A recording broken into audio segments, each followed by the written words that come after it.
It's my pleasure to be here. Thanks for inviting me again. First time I came here was in 2015, so it's quite a while. Already in this conference. So I like this conference because it's a mixture between science and engineering. And I think, for me, virtual reality is basically something which is, by essence, a mixture between engineering and basic science. Anyway, so I've been using virtual reality in basic science, but I would like to make a simple point today, quickly. I've been studying immersion, presence, for a long time. And the point I want to make today is that as soon as you want to apply research that you do in virtual reality or augmented reality or mixed reality, whatever I will discuss it today, as long as you want to apply this, talking about teaching, learning, training, you have to take into account something which is beyond immersion and presence, that I call validity. There was a nice presentation this morning about validity already. But my point is simple. In other words, I want to talk about the validity of virtual reality experiments, and still, in other words, how good is virtual reality at predicting real behavior? And for me, the simple home message I want to push today, I know, is that once again, as soon as you want to predict somehow real behavior, you have to take into account how valid your data are. Which is not a such new message, but still. So to come back just to this kind of definition, it's been recognized a long time ago. We go back to year 1995. At first, people talked about immersion, and I remember I had to convince my colleagues in France that immersion was not the whole story. Immersion is technical. People like Mestre made the point a long time ago, before me, saying that immersion was a technical definition. It's the degree up to which a virtual reality system or mixed reality system replaces sensorial stimulation and feedback from a real world by stimulation coming from the virtual environment, what people have called sensorial richness, with coherent multimodal sensorial stimulation. Previous presenter, Dr. I forget his name, sorry, Kai, made the point that multimodal sensorial stimulation could be used in this. Interest was to simulate walking, for instance. And this is, for me, what I told before, is real-time simulation. Interactivity is basically what differentiates the cinema from virtual reality. You can talk about that, I won't have time either, but interactivity is the essence of virtual reality. Okay, so this is basically immersion. This is technical. Presence is another story. Once again, I'll go quickly on that. It's been since 92, I guess. 92 is the first issue of the review Presence. And already people made this point that beside immersive capacities of virtual or mixed environments, but something happened when all the immersive characteristics were achieved. Some people feel being there. Well, being there is a difficult concept, I agree, but somehow you stop being a spectator, you become an actor. And then this is presence. Non-mediation, once again, this is difficult to define. The fact that you're not treating interfaces as interfaces, you're using them in the virtual world. Another the definition here, being physically present, okay? Well, another one. Whitmer and Singer, by the way, were the first one to design presence questionnaires. So this is presence. So presence is a consequence of immersive properties of virtual reality setup. And for me, presence can be described as the behavioral effects of immersive environments. And finally, immersion is a necessary but not sufficient condition for the emergence of presence. This is important because we were talking previously about the HMDs, and I saw many definitions in Facebook and so that HMDs were fully immersive devices. For me, it doesn't mean nothing. Excuse me, but it's not enough. What's fully immersive? Immersion is necessary, but it's not sufficient. So I had before this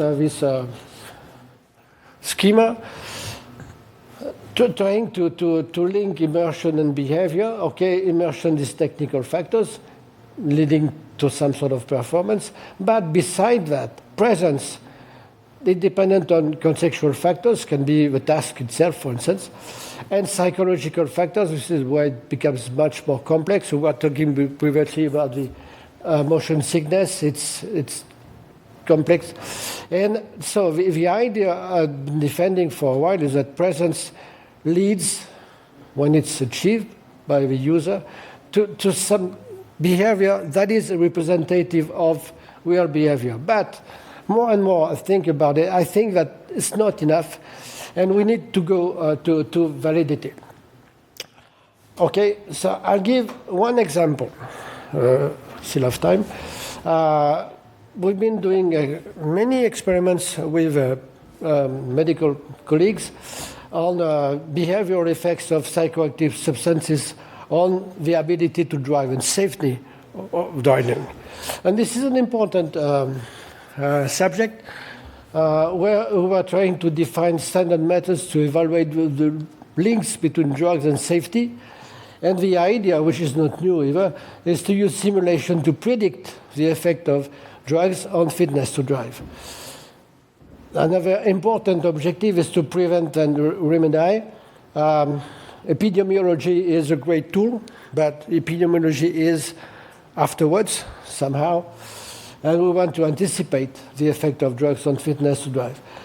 And next, and this is my point today, is to validate the experimental results obtained in simulation conditions by comparing them with real conditions. This is where it becomes really important and difficult. Evaluate the level of prediction. The point here is that simulation or virtual reality in general will not replace reality. You have to define the level of prediction and what can be predicted. So we need another point is more political, if you wish, is that simulation method might be proposed to companies or governmental agencies to test, to predict the effect of a binocular on road safety. Okay? Anyway. So protocol, 2 words, time is passing. To evaluate the acute residual effect of a single intake of benzodiazepine, Temesta, lorazepam, in technical words, on the ability to drive in healthy volunteers with real driving and simulated driving. And this is what I was saying, it's difficult. It is difficult to compare. It's not always possible. It was a hard work to have tried to equate real conditions and simulation conditions. Okay, so there's double-blind benzodiazepine versus placebo. Okay, this is more technical, but the idea is try to make a comparison possible. So I told that before. The participants drove on a French freeway. It's not a highway, it's a freeway. For 2 hours, it's a long time. They were in real driving. There was a driving instructor next to them who could control the car if necessary. And we made a 3D model of the same highway to have the participants drive in simulation conditions. The task was simple. Hold a steady position in the middle of the driving lane, maintain a constant speed, 70 miles per hour, about, and do not cross the painted line separating the lanes. Okay? The task was simple, and I will come back to that if I have time. Boring at some point. Drive for 2 hours on the freeway. We were using simple at the moment. It's been done in the 15, so it's quite a while. Simple driving simulator. Could be a really simple one, or more real car, part of a car. And this is all for those who are always I am, who are using Performer at the moment, which is an old story now. So it's a freeway with some simulated traffic. Okay, and we had once again, it was a hard work trying to equate these simulation conditions with real driving conditions near Bordeaux in France. We measured two things. Subject had to drive simply or keeping their lane. So we measured inappropriate line crossing when subjects were going away, and a classical measure of driving performance, which is the standard deviation of the vehicle's lateral position that you can work with. Okay, so what do we see? Basically, three examples. Typical behavior, this is the border of a lane. Okay, you get middle of a vehicle and the left and right side. People stay. This is typical behavior under placebo conditions. When you have people under Mestre, lorazepam, different story. Here are all the points where the subject, during the 2 hours driving, have crossed the line. And this is even a worse example, where people were just crossing the line all the time. What are the main results? Time is passing. Line crossing. What you can see is that in simulation here, and real driving here, with placebo here, line crossing over 2 hours, about 10 line crossings on average. This is a logarithmic scale here. With benzodiazepine in simulation, you get something like 200, almost 200 line crossing. See, the difference is huge. In real driving, you have the same effect qualitatively, but in real with placebo, it's about 2 or 3, and it's about 20 with benzodiazepine. So in both cases, you have an effect of the molecule, all right? The line crossing increasing, and you have basically the same effect in using the weaving behavior. Okay, we have an increase. It's significant in any case in real driving as well as in simulation. So, where do I want to go? To my time limit.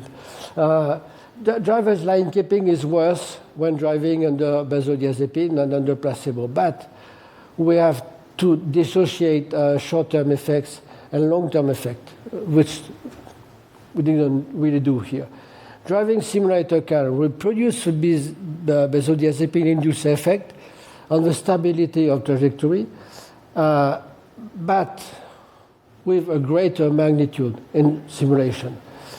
Driving in a simulator is much more monotonous than driving in real world, and we are missing in driving important cues like vestibular clues or proprioception. And driving, there's always the possibility that driving in a simulator can be experienced at the game.